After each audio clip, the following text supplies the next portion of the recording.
से महत्वपूर्ण उस रूप में तो है, पर ये परमात्मा ने शरीर भी इसलिए दिया है कि हम इसकी देखभाल करते गए सारे अपने रिस्पॉन्सिबिलिटीज़ भी निभाएं। जैसे एक मटका या कोई भी बर्तन ले लें,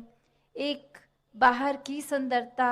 से ज़्यादा वो मजबूती इम्पॉर्टेंट होती है कि अंदर उस पात्र में क्या है, वो पानी है या जो भी है, क्या टिकेगा। एक थोड़ा सा भी सुराख हो जाए तो वो पानी तो पात्र में टिकेगा नहीं, बह जाएगा। तो उसी तरह ये तन मन धन के साधन ये निराकार ने तो दिए हैं हमें, पर अब हमें इन साधनों को क्या करना है, सदुपयोग तो करना ही है। पर एक वो जो बात कि कैसे उसका सही इस्तेमाल करते हुए उसकी यूटिलिटी उस तरह से निकाली जाए। तो जहाँ ये शरीर भी दिया है जिसमें एक इतनी कैपेसिटी, एक कैपेबिलिटी है, उसको पूरी तरह तो जीना है, एक संत मति के अनुसार पर जीना है। तो दासी और समय ना लेके इन्हीं शब्दों से अरदास निराकार से सभी के लिए कि दातार कृपा करे। जो बातें अक्सर हमें सुनने में इतनी बार सुन लेते हैं तो लगता है कहीं उनकी इम्पोर्टेंस खत्म हो रही है, चाहे वो सेवा, सुमिरन और सत्संग ये 3 शब्द, पर ये सिर्फ शब्द नहीं है, वो सेवा का भाव अंदर से, वो सुमिरन रूप एक लगाव, एक एहसास, एक कम्युनिकेशन इस निराकार से। एक सत्संग में भी सिर्फ आके बैठ के जाने वाली बात नहीं, हर एक के जीवन से अपने जीवन को और सुनहरा बनाएं। ये सभी जो परमात्मा ने एक संत रूप बख्शे हैं, हर एक का होना अगर जीवन में है और फिर भी हमारा सुधार नहीं हो रहा तो कितनी कमी हम में है, जो एक इतनी अच्छी अपॉर्चुनिटी होते हुए भी फ़ायदा नहीं ले पा रहे। तो ये सेवा सिमरन सत्संग को सही तरीके से हर कोई करता जाए, सही कारणों से हर कोई करता जाए, हर एक के मन में ये निरंकार और गहराई से बसता जाए। सात संगत जी, ध्यान निरंकार जी पालन करना है। वहाँ एक वो करते हुए एक आध्यात्मिक पहलू इस परमात्मा को हर समय के लिए पकड़ के रखना है, इसको एहसास में रखना है, मन में रखना है। तो एक जीवन में जहाँ कितने ही एक रूप हैं, ये रंग हैं, ये माया की जो बात आती है, ये उलझा देने वाली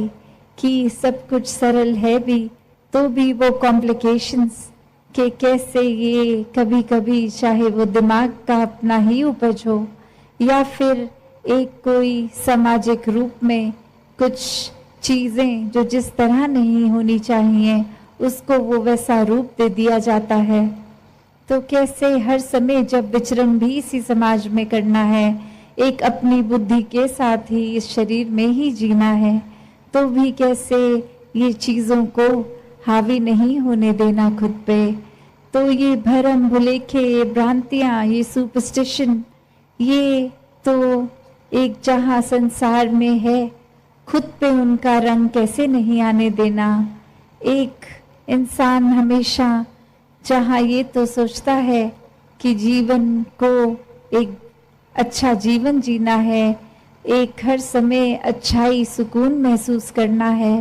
पर वो कर्म, वो सोच फिर ऐसी है जो बेचैन कर देती है, वो चैन में नहीं रहने देती। एक एक्शंस, एक कर्म ऐसी रास्ते पे चलने लग जाते हैं जो फिर रास्ता एक नीची ही दशा लेके जाएगा, पतन का ही कारण बनेगा। एक मन में जहाँ इंसानियत के भाव होने चाहिए, वहाँ कब वो हैवानी रूप इंसान का ये हावी होकर एक जीवन को कहीं विपरीत ही दिशा ले जाता है। जबकि इस परमात्मा ने ज्ञान बख्श के ये चेतनता भी दी है कि हर समय एक सेल्फ करेक्शन मोड पे खुद को डाला जा सकता है। हर समय जैसे ही ये डगमगाया भी अगर मन, तो कैसे खुद को वापस स्थिर से जोड़कर स्थिर किया जा सकता है। पर ये इंसान तो हर समय फिर वही बात कि एक चाहत तो है कि जीवन में उजाला आएगा, पर फिर वो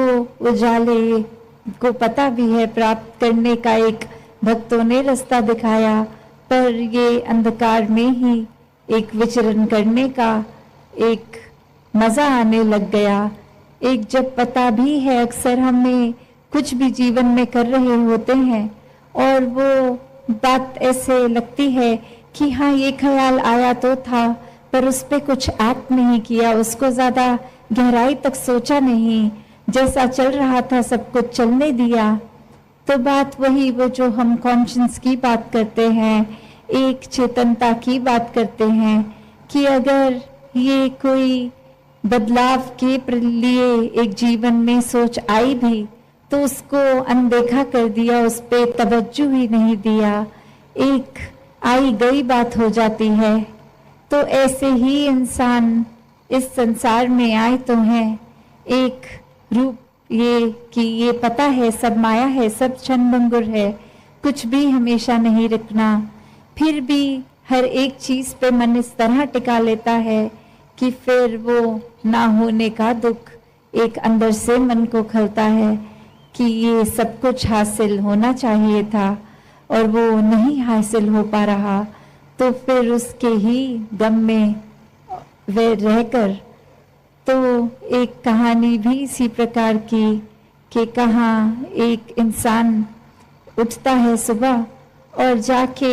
जिस जिस व्यक्ति को अपने घर के बाहर देखता है सबको जा जाकर बोलता है कि मैंने तो सब राजपाट छोड़ दिया है,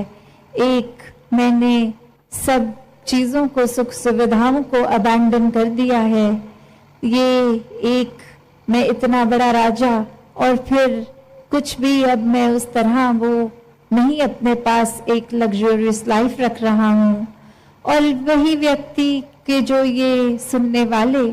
उनकी जहाँ वो हंसी भी निकलती है कि आप तो यहीं रहते हैं, आप तो कोई महल में नहीं रहते, आप तो कहीं के भी राजा नहीं हैं। तो ये त्याग की बात आई कहाँ से, क्योंकि कोई राजपाट तो था ही नहीं, वो त्यागा फिर कैसे। और फिर वो व्यक्ति बोलता है कि ये सब कुछ था सपने में मेरे पास और उठ के अब मुझे एक लगा कि मुझे वो चाहिए नहीं, मैंने छोड़ दिया। तो सोचने वाले जो सोच रहे हैं वही बात हमारे जीवन पे भी लागू है कि ये रोज उठकर हम भी वही सोचते हैं कि एक हमने कुछ छोड़ दिया है, ये जो अंधकार का जीवन है ये हमने छोड़ दिया है और हम एक रोशनीमय जीवन में, एक उजाले में अब मुख रख रहे हैं। पर वही बात कि कैसे भरम भुलेखे कि ये सपना जहाँ भरम था सच्चाई थी भी नहीं,